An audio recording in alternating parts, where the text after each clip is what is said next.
We are all expressions of the One. We all have the same divine spark within us. And we all have the same potential to become gods. But it's also true that we're all at different stages in our spiritual evolution. Some serve the light, while others serve the darkness. Some who serve the darkness believe they serve the light. So although I'm going to say some things about the Universal Brotherhood of Man, I want to make it clear that I'm not offering the sort of empty platitudes that many New Agers offer.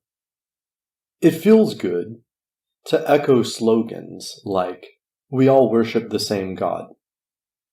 But the truth is that the God worshipped by a huge percentage of the world's population is none other than the devil. It sounds very spiritual and enlightened to say that we believe in the Universal Brotherhood of Man. But a wise man will remember that Cain killed his brother Abel, and that Joseph's brothers threw him into a pit and sold him into slavery. So how do we balance our spiritual ideals with the reality we experience every day in the material world? In another video, when asked to give a definition of enlightenment, I suggested that enlightenment is nothing more or less than the direct experience of reality as it is. But there are two radically different ways of completely misunderstanding this superficially simple statement.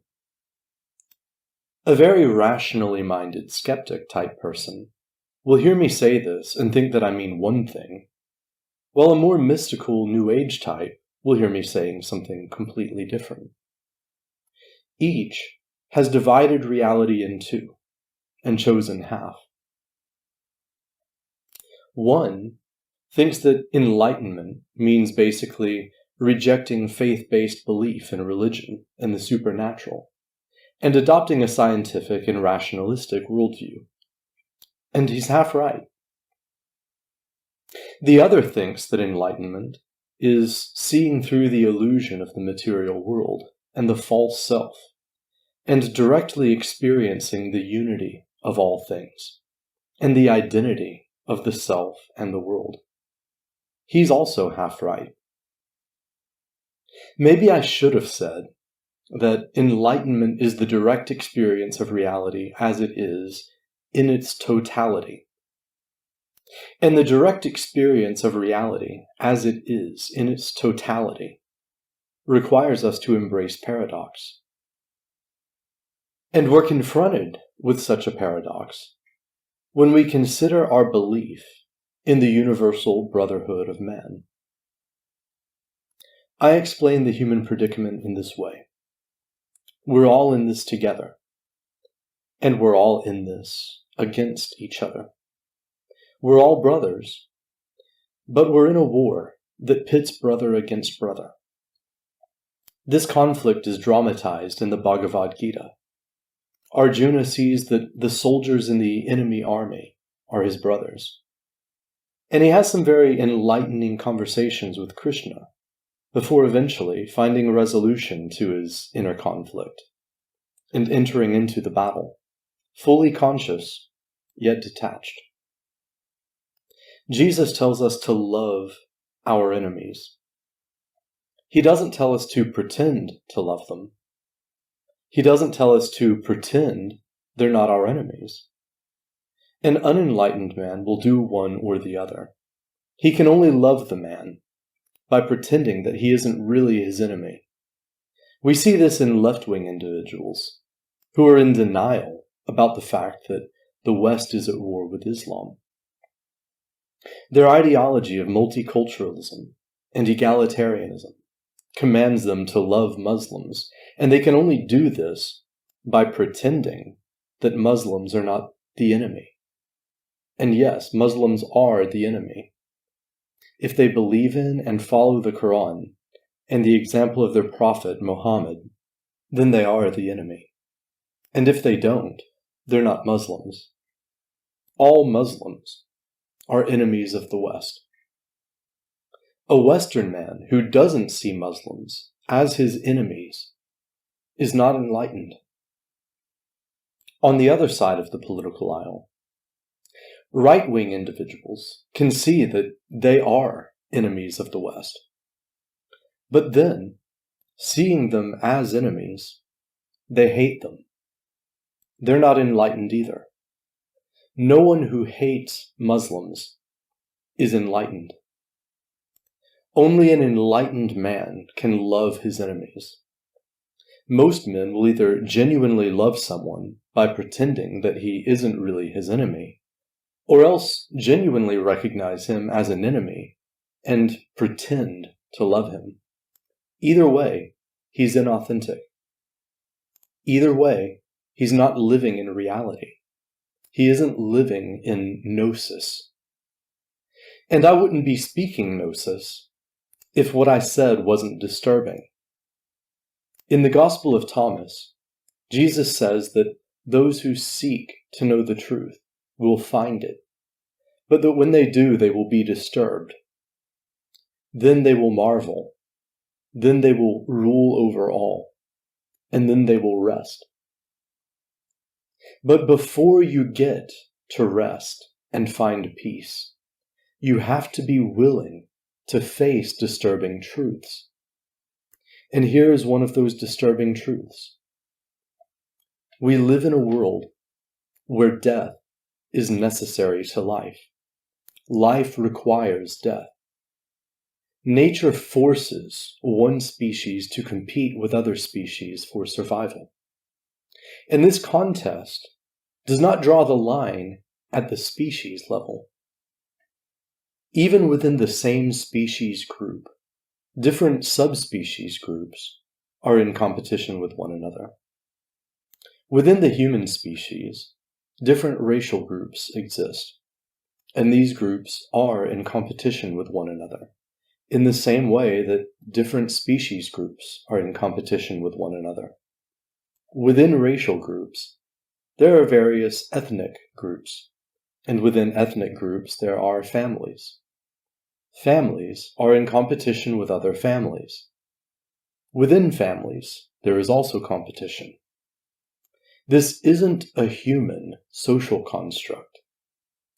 It isn't even simply a part of human nature. It's a part of nature itself. And it was a part of nature long before humans evolved.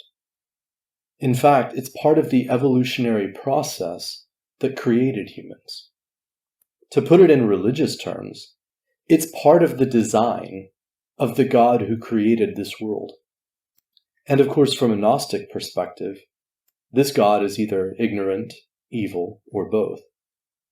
Utopian political ideologies, as I see it, are fundamentally incompatible with the Gnostic worldview. The world itself is evil. If you believe the world was created by a benevolent deity, and that it fell from an original state of perfection as a result of human sin, then it's possible to hope that it could be redeemed by the Creator once men repent.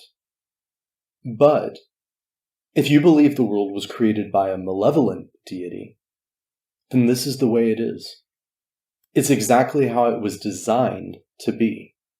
We didn't make it the way it is, and we will never succeed in making it different than the way it is.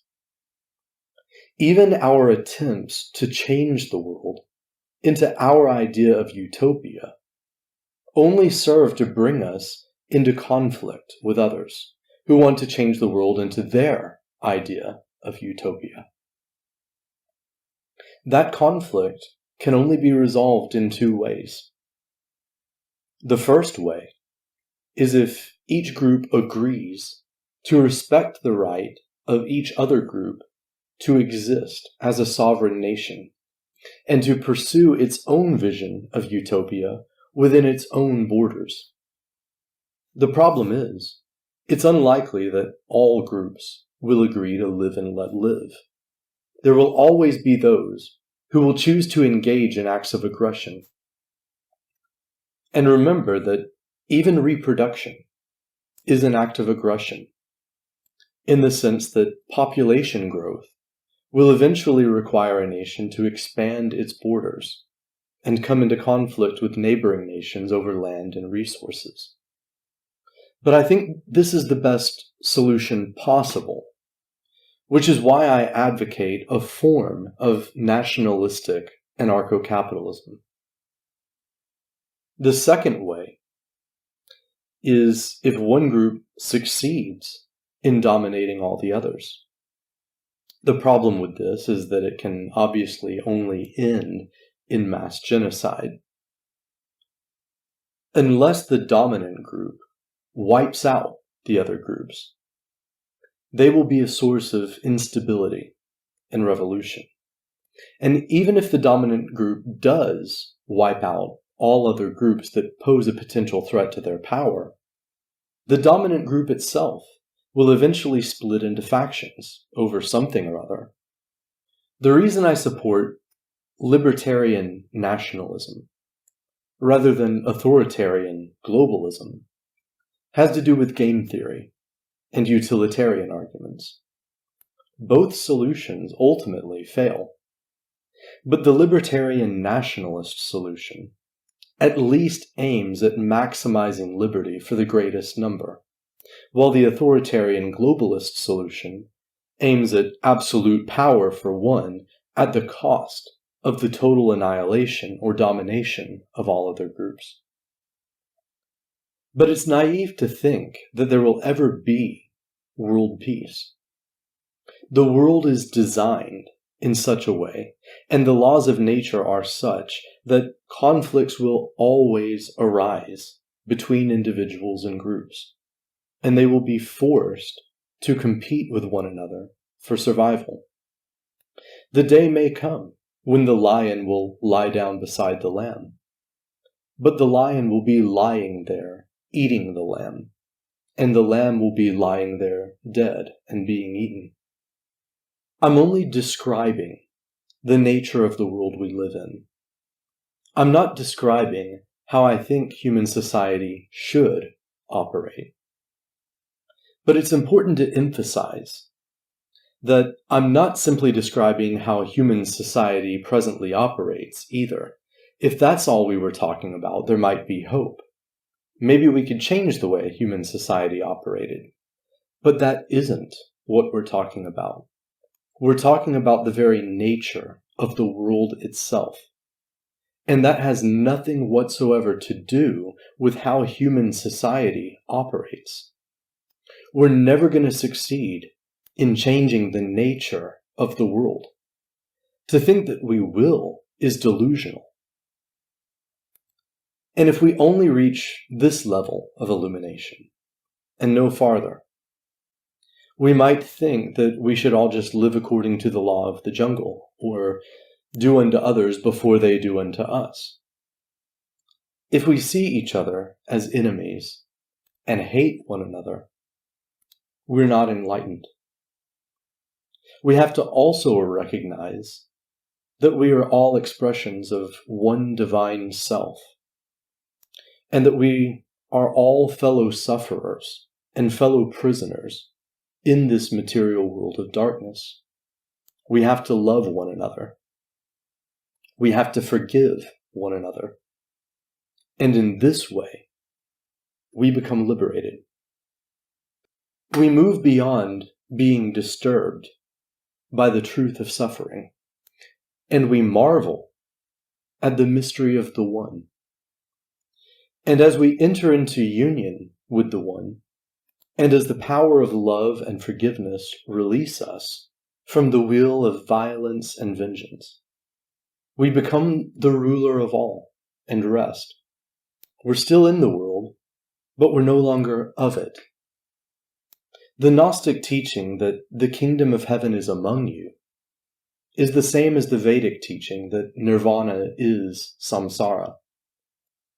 A person who finds the kingdom of heaven finds the true spiritual universal brotherhood. And maybe that's enough if your goal is only personal salvation. But of course, the goal of personal liberation is selfish, and a person who actually attains that goal is no longer driven solely by such selfish goals. And this is the logic behind the path of the bodhisattva. A person who becomes a Buddha vows not to enter nirvana until all become liberated and can enter nirvana with him. This is very different from the fundamentalist Christian who imagines himself enjoying heaven while billions of people burn in hell. I like to refer to choosing the bodhisattva path as joining the fallen angels. You're choosing to remain in the world in order to serve the light and to work to spread illumination, instead of hiding your light under a bushel, so to speak. And this all sounds very noble and spiritual, of course, but there's a major trap that I've pointed out before.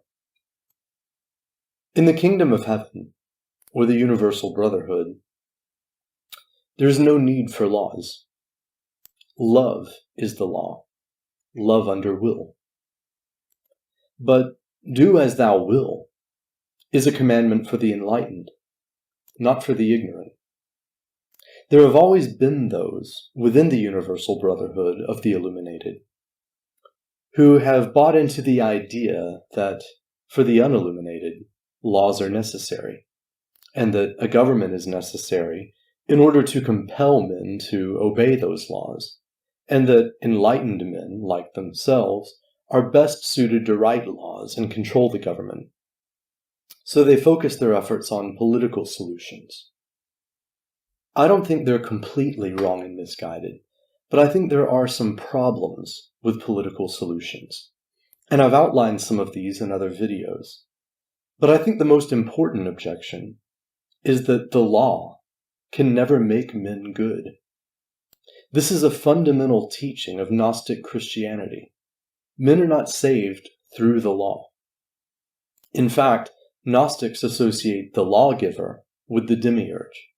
He is the archetypal force that men align themselves with when they seek the power to rule over others. I've referred in the past to the idea in The Lord of the Rings that the Ring of Power only serves Sauron, and that even those who desire to use the ring for good unwittingly fall under his control. Pursuing political solutions also brings us right back to square one and leads us into conflict with others who are also driven by political ambition. Many of these others will be the same sort of tyrannical rulers who have enslaved and oppressed humanity throughout the ages, but some of them will be others like ourselves who also desire to create a benevolent government with wise rulers and just laws, but who have different ideas about exactly what that government should look like, or exactly what those laws should be. And so even enlightened men come into bitter conflict with one another over how best to rule over humanity for the good of humanity. And they face the same dilemma I outlined earlier. Either one must achieve absolute power over all the others and eliminate all opposition, or else they must each form independent nations, which are sovereign within their own borders. We're still left with a choice between either a globalist or a nationalist aim. And I've already expressed my preference, along with my conviction that both will ultimately fail.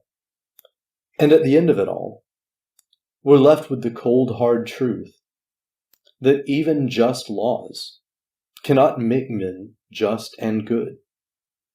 And you can never have a good and just society unless it is a society of good and just men. And of course, such men require no laws or rulers. In other words, it will be a fully voluntary and stateless society, and it will be nationalistic. That is to say, it will not have open borders, and it will have very strict requirements of new members. I advocate the formation of many such societies, which are each independent, and yet part of a loosely affiliated global network. Each voluntary community will essentially be a parallel society, which exists within a larger society. Of course, it's very difficult to create a parallel society within a country that has a tyrannical government. And so, within our own countries, we should always support smaller government, fewer government regulations, and more individual freedom. We want property rights. After all, we want to acquire property within the country and have as much freedom as possible to build the kind of community we want to live in on that property. Over time, as we attract more members, we can acquire even more property. Some communities will break up and form new, separate communities, and others may merge into a larger community. This is what is meant by the Gnostic saying that the kingdom of heaven is like a mustard seed. This is the model of the ancient masters, which has been abandoned by branches of the Brotherhood that have lost their way and chosen to pursue the fruitless and counterproductive strategy of fomenting revolutionary political movements and attempting to seize control of the state. I pursue an alternative course. I intend to resurrect the semicircle. I intend to restore the Brotherhood. Regardless of the odds of success, this is the quest I've been given. I ask for the help of divine providence, and I ask for the help of those who are called to assist me in this great work.